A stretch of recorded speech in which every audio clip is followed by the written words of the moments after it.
కాంగ్రెస్ చేపట్టిన ప్రత్యేక హోదా భరోసా యాత్రలో పాల్గొనేందుకు తిరుపతి విచ్చేసిన ఆ పార్టీ జాతీయ అధ్యక్షుడు రాహుల్ గాంధీ కాలినడకన తిరుమల వెళ్తున్నారు. తిరుపతి అలిపిరి పాదాల మండపం నుంచి మెట్ల మార్గం నుంచి బయలుదేరిన ఆయన చకచకా సాగిపోతున్నారు. అత్యంత భారీ భద్రత మధ్య కాంగ్రెస్ నాయకులు పెద్ద సంఖ్యలో కార్యకర్తలు వెంటరాగా ఏడుకొండల వాడిని చేరుకునేందుకు ఉత్సాహంగా అడుగులు వేస్తున్నారు. మార్గం వెంబడి భక్తుల్ని పలకరిస్తూ అభివాదాలు చేస్తూ ముందుకు వెళ్తున్నారు. కొండ మార్గంలో దాదాపు 2000కు పైగా ఉన్న మెట్లు ఎక్కి తిరుమలకు చేరుకోనున్న రాహుల్ శ్రీ వెంకటేశ్వర స్వామివారిని దర్శించుకుంటారు.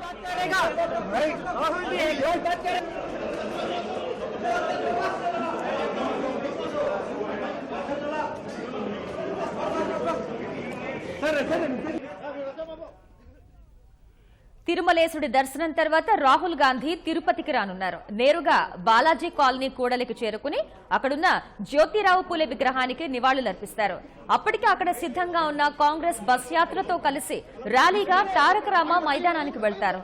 అక్కడ ఏర్పాటు చేసిన బహిరంగ సభలో పాల్గొని విభజన హామీల అమల్లో కేంద్ర ప్రభుత్వ నిర్లక్ష్యాన్ని రాహుల్ ఎండగడతారు. వెంకటేశ్వర స్వామి పాదాల చెంత కొలువైన తిరుపతి తారక రామ మైదానం వేదికగానే దాదాపు 5 ఏళ్ల క్రితం నరేంద్ర మోదీ నవ్యాంధ్రకు ప్రత్యేక హోదా హామీ ఇచ్చారు. ఇతర హామీలు అమలు చేసి ఆంధ్రప్రదేశ్ సర్వతోముఖాభివృద్ధికి పాటుపడతామని చెప్పారు.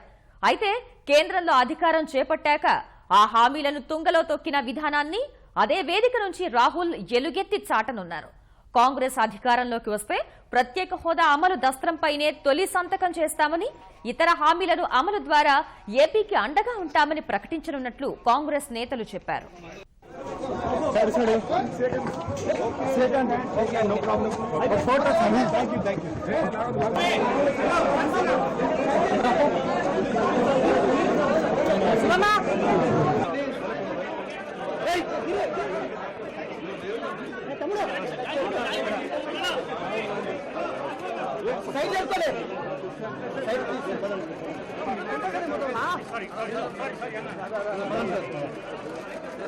एक बात करेगा